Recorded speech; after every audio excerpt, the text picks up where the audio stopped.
think outside the box, if you will. I mean, go there, go off campus. Let's think this through. And sure enough, that's where the Mustang was born. When it finally hit, it took the country by storm.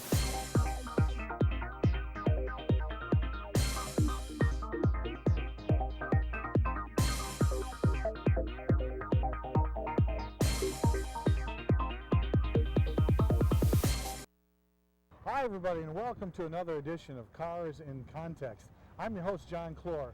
Today, as you can tell, this is the Motor City, and this is the place where we put cars into the context of your everyday life, but we're not at the Grosse Pointe War Memorial. We're out here in Ypsilanti, yes, home of Eastern Michigan University, but also home of one of the oldest car dealerships for the Hudson brand in the United States. In fact, we're here with Joe Babiasz. Joe. Hi, John. Our favorite automotive historian and expert. Joe, you can see his stuff on the automotivetraveler.com.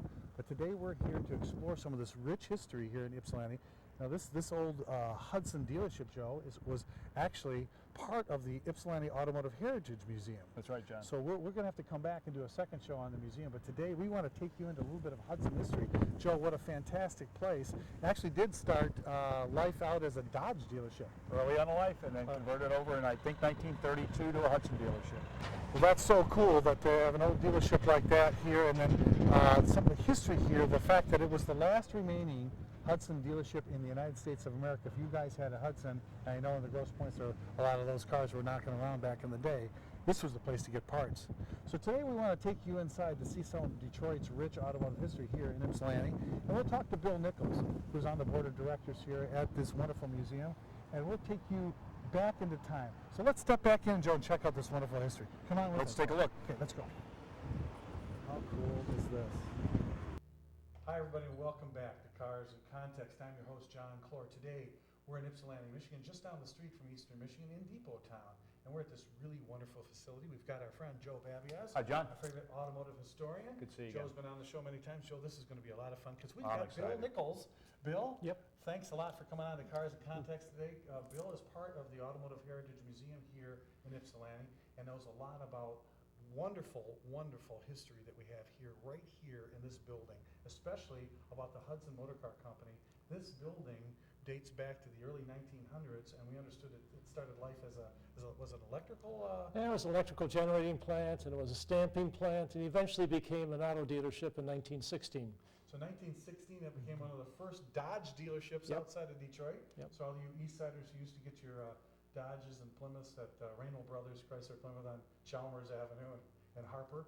This Dodge dealership opened up in 1916. And back in the day, Bill and Joe, let's think about how cars were sold. This is a one-car showroom. One-car showroom. And you'll notice that the windows face the street, so whenever you had the latest model, you'd push it into that showroom, and hopefully all the people driving by here on Cross Street here in downtown Depot Town could see the latest hot model and maybe park out in front and come see the new Hudson. Miller Motors was the name of this Hudson dealer, and Miller started here. When did he actually open up business? Opened up in 1933 here in Depot Town. All right. After Dodge had it and Willys had it for a dealership, and it was vacant during the Depression, and he opened up here in 1932. Wonderful place to start business. It's because it's right on the corner. The railroad tracks are here.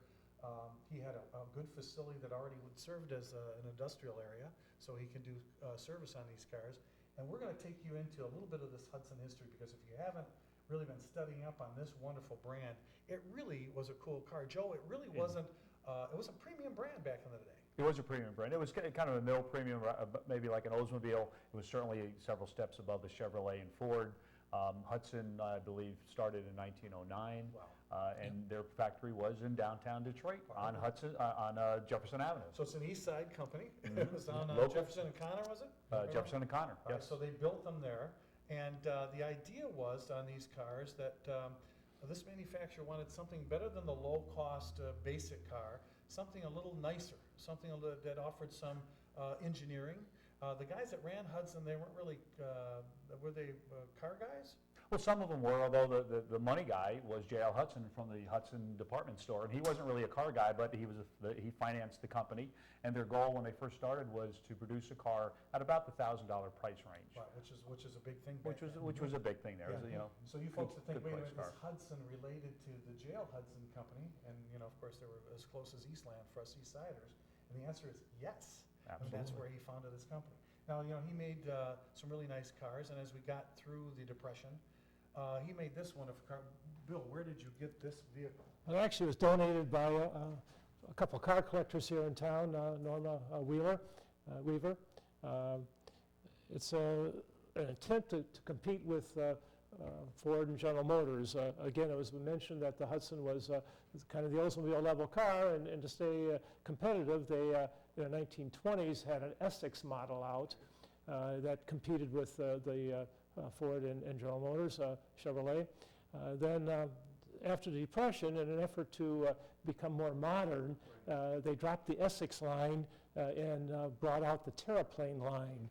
And terraplane, terra the earth, plane. Flying across the earth? Sure, and this is the beginning of air travel, and the air travel was much more popular now than it had ever been, and it was new and modern. So they generated that name to attract attention. They even had, when it was debuted in 1932, they even had Amelia Earhart as part of the debut, and Amelia Earhart christened it with a bottle of wine in 1932 to be part of the new decade. $546, Joe.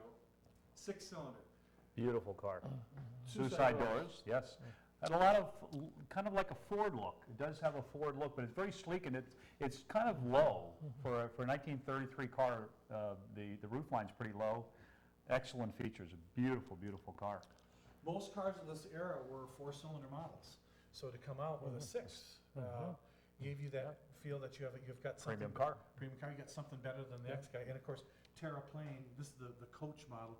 Amazed, really, Bill, when you look inside these cars, how much room there was. And when you talk about backseat room, we don't have in our modern cars today the kind of comfort. Nothing close. Nothing close. And yet these, look how small this car was. Yeah. I mean, Well, helps not to have a big trunk sticking out the back that can accommodate passengers all the way to the rear. No trunk Yeah, whatsoever. yeah. So the Terraplane, this car was kind of cutting edge for Hudson.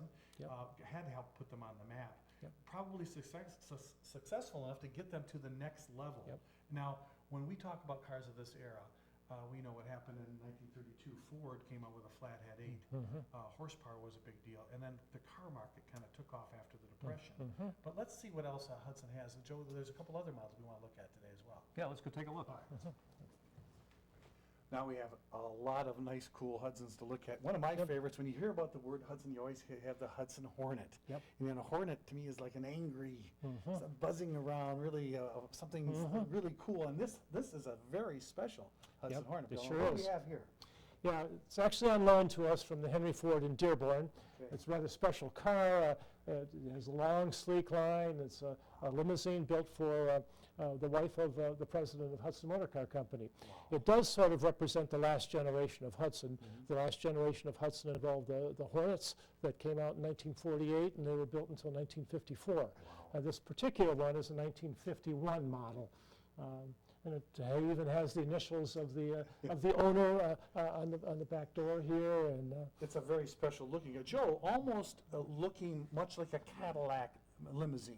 Very rich looking car, but I think the most unique thing about this was when the Hudson came out with their post-war Hornets or post-war Hudsons, well after 46, that these were a unibody design with a drop-down center section, so the driver sat very low on the car. You'll see this is a really sleek, low car, low center of gravity, and we talked about the Hornet. That evolved into a very strong racing car, factory racing car that we'll be able to see some information on a little bit later. So the Hornet was really a unique car in so many ways: unibody, low center of gravity, very, very stylish, very rich looking car. And for the folks that don't know what we're talking about when we say unibody, most cars of this era had a big, strong metal frame, and on the frame you hung the suspension, you put the engine in, and then you dropped the body and mounted it to that steel box frame or C-section frame. A unibody car is much like a modern era car. Ford, I remember the 1958 Thunderbird was the first unibody that they really tried. They had box frame cars right into the 50s. But for Hudson to come out to this car this early. For an independent car company and with limited funds. Yeah, and the idea why the Hornet did so well in the racetrack, Joe, when you talk about powerful engines, you also need low center of gravity. And this whole step-down idea of getting the car lower to the ground lower center of gravity, better handling. That's why this thing kind of tore up the tracks. We'll get in a little bit of its racing history, but when I look at this car, I think, I mean, it's got all the elegance you'd expect in a Lincoln or a Cadillac of the era, and yet it was built by Hudson. Yes. Yeah. Yeah. Well, let's go on to Beautiful see car. another one of these cool Hudsons here. Well, guys, we've got a couple of really great examples of these Hudsons right here. Come on, Bill. Yeah, This this one is, really intrigues me. What a beauty. yeah, it's 1946 Hudson. You know, the war was over in 1945, and auto industries that like Ford, General Motors, Chrysler, Hudson, Packard, Studebaker, they all had pre-war cars. The war's over, and we've had, 1942 to 1945, people couldn't buy new cars. Right. And so there was a big demand for new cars. So the auto industry at that time wanted to get cars out as fast as they could and start selling them. So the war's over in August of 45, and so 1946 we have new cars coming out. but And the- they look like Well, that's 1942. right. They just kind of decorated them a little bit different, and so here what we have is the 1946 Hudson, the version of their pre-war car that looks a little bit more decorated. Well, Joe, you'd think that when they came home from the war, the fact that they didn't have a single-pieced windshield, the old, they're just now losing the running board look. They still have the big fenders. People were probably clamoring for something fresher, more exciting, but this is all you could possibly make. You were building war material. We were the arsenal of democracy. Folks, if it weren't for Detroit, the likelihood is World War II wouldn't have gone our way. We supplied the U.S. Army, Navy, Air Force with all the material we needed, and that's why you couldn't buy a new Buy car. anything But, until- this yeah. was brand new, and you needed something to get around, but I bet you, after you bought this beautiful Super 6, within a couple of years, you were probably coming to Miller Motors looking for what's the next thing? I want something fresher, although this is a wonderful example. Nice big trunk, but let's face it, this looks like 1940. And what's interesting is Hudson went from this style in 46 right to that step-down style, which was totally, totally different. And the car companies, keep in mind too, the car companies, they knew it was a seller's market. Right. They also knew that they could make money without spending money. And that's another reason why in 46 they just put anything that had 4 tires on it could sell. Put some And so chrome. that's exactly what happened. Yeah. They used their money wisely, they banked their money, brought out their new models a little bit later on. Yeah, one other thing on that too, we looked at the limousine, that was the Hornet design came out in 1948.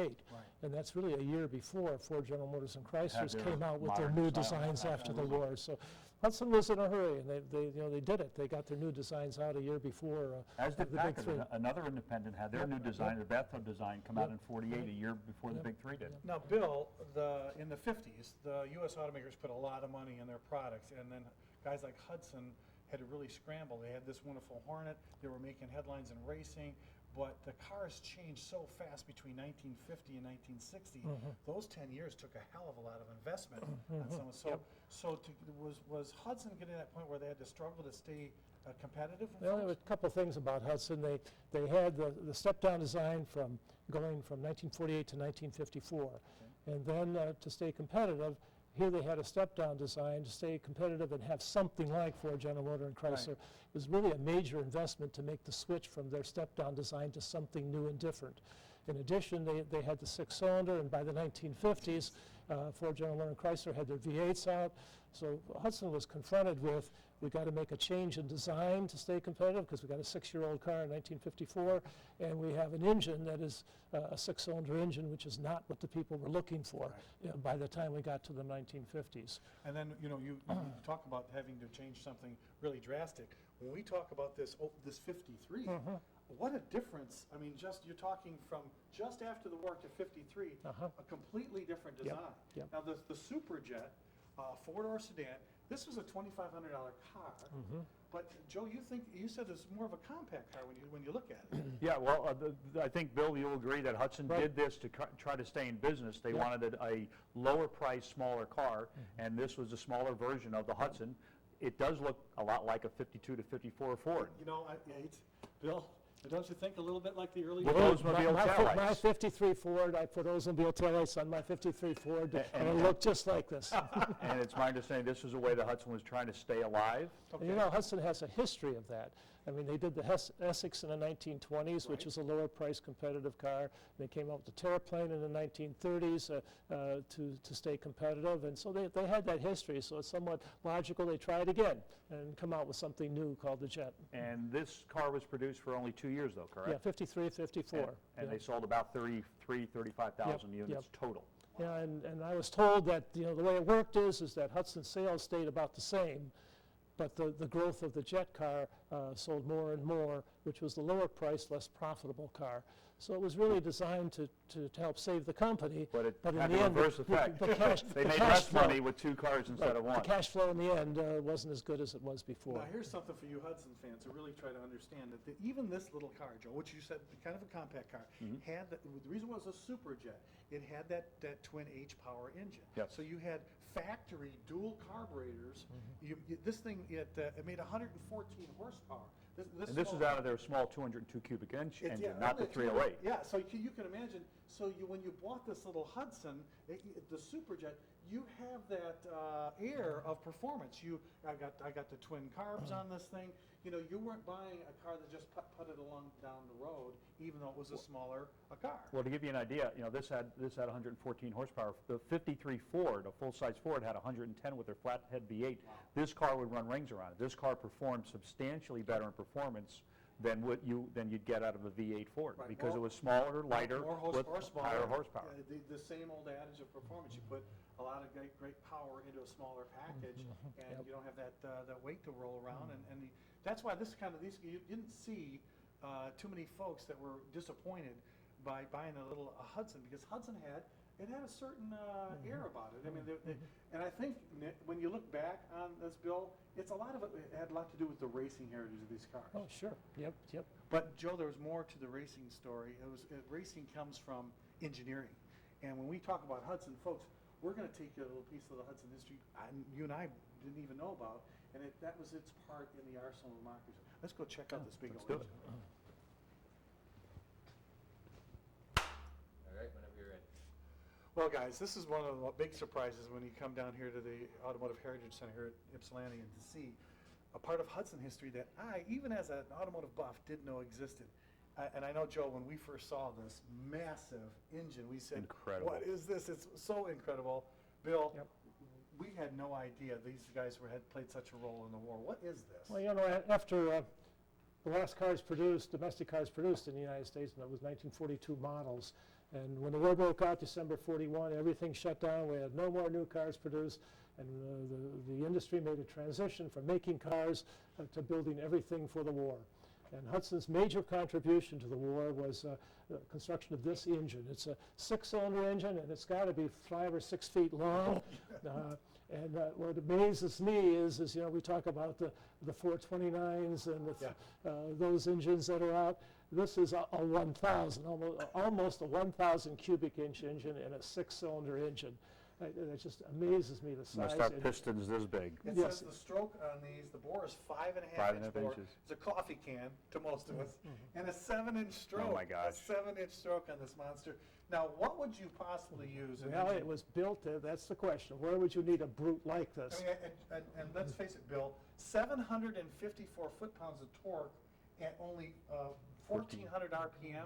I mean, you could pull a house with something. Yeah. What would you need this engine? Well, this powered our landing craft, that landing on D-Day in Europe, powered the landing craft that hit all the beaches in the South Pacific. Oh, my goodness. It's a major contribution of this engine, the major use of this engine.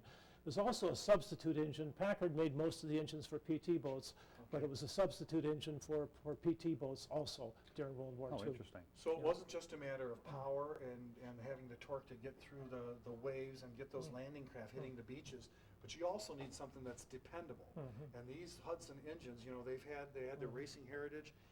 These guys knew how to make power. They know how to make something last, because they beat on them in racing, and something this large and this awesome. A lot of people didn't really know that they played. Now, this engine was not manufactured in Ypsilanti. It was down in the factory in Detroit, right? Off of Jefferson. Yes, Yeah. right downtown Detroit. Yep.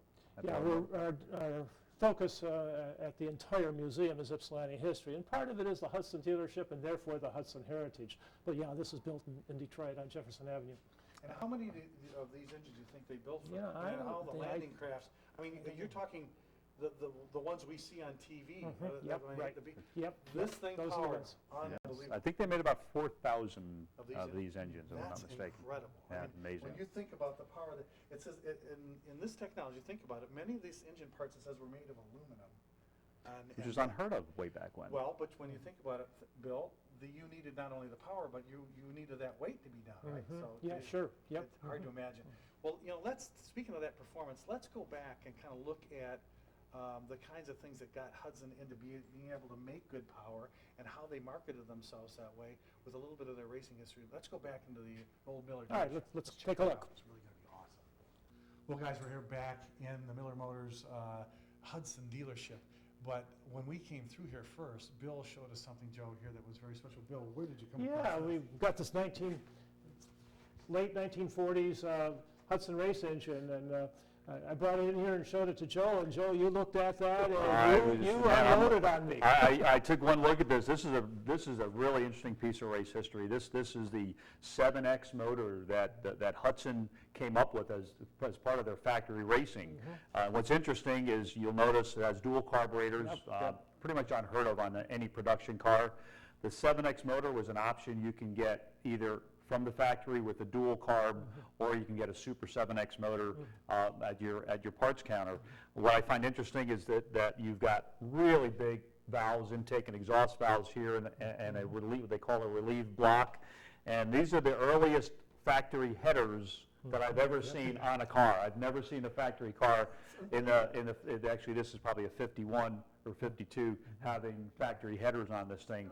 And at its peak, this 308 cubic inch six-cylinder, flathead six-cylinder, had 210 horsepower, which was 20 more than Cadillac had at the time in their overhead valve V8, and about 40 more than Oldsmobile had with their overhead valve V8.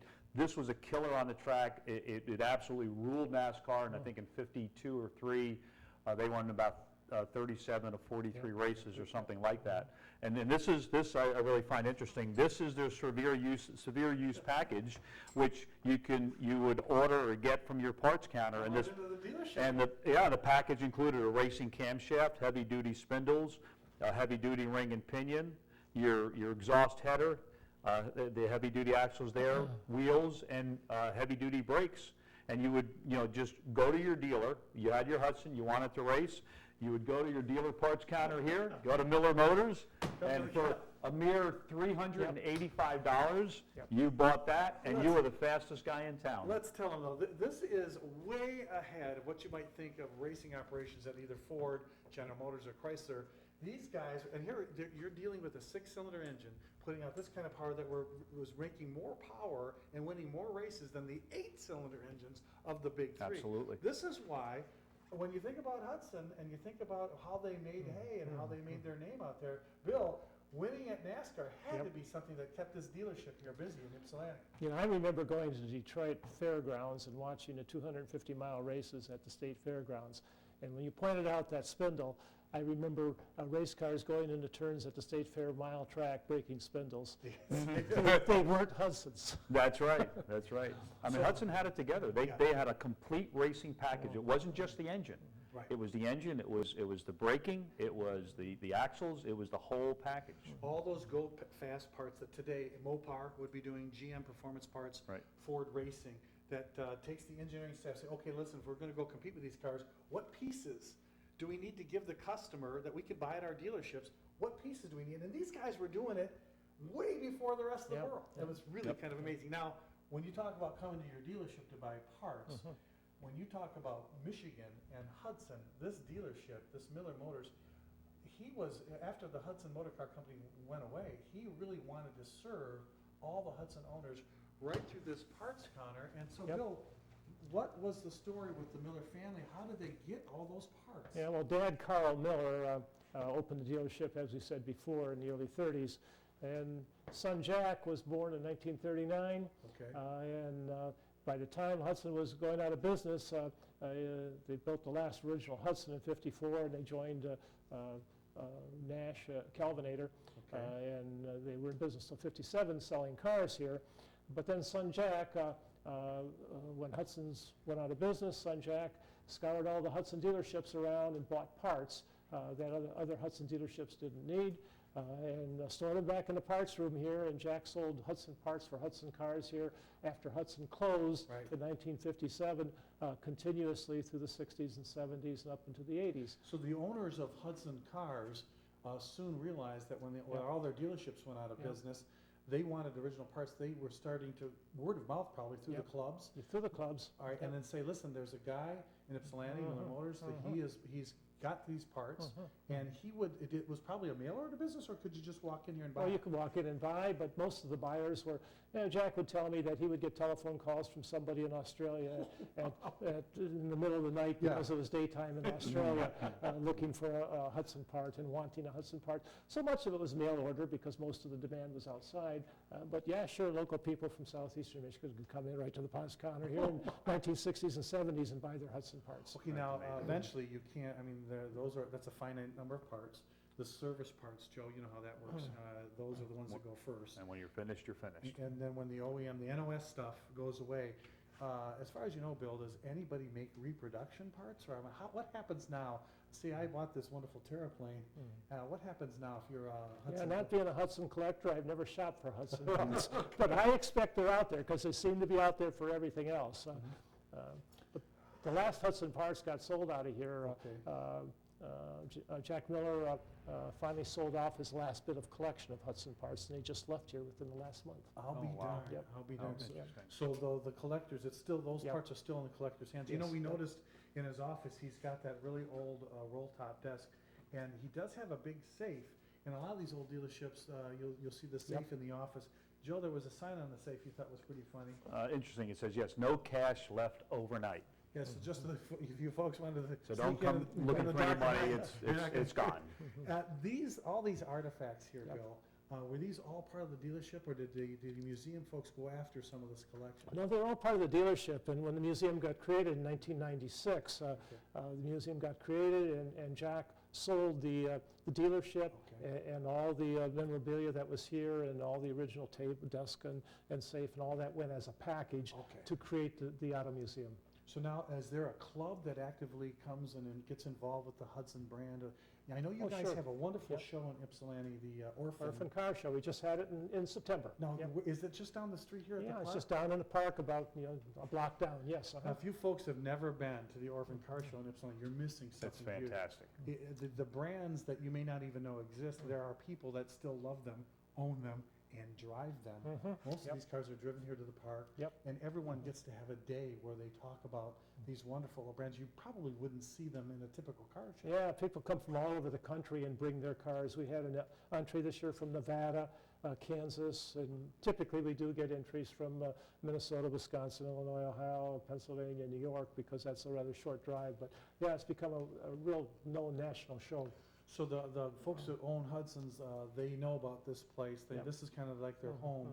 The club, are they still involved? Do you still have contact with the club? Yeah, there's a heritage club.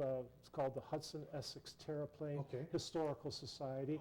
And they're in touch with us, and they're very interested in our museum, and maybe might even have some arrangement between the Hudson Club and our museum that we would be featuring Hudsons in the future. Well, we're going to have to. You know, this was really a wonderful ride down historical lane here in Ypsilanti. Fantastic. Bill Nichols, I really have to Yep. thank you for Thank your you, time John. today. I think Thanks it was for a great coming. show. We'll have to come back and do another show because this is just a part of this wonderful historical museum here in Ypsilanti. We'll come back and bother you Love to again. have you. Joe, you always find the gems. And My folks, if pleasure, you've been John. watching Cars in Context for a while, you know if you see Joe's showing up on one of our shows, we're going to have a lot of fun and going down history lane. We want you guys to come back and visit with us again next time. And remember until next time that knowledge is power. I've been your host, John Clor, and thanks for watching.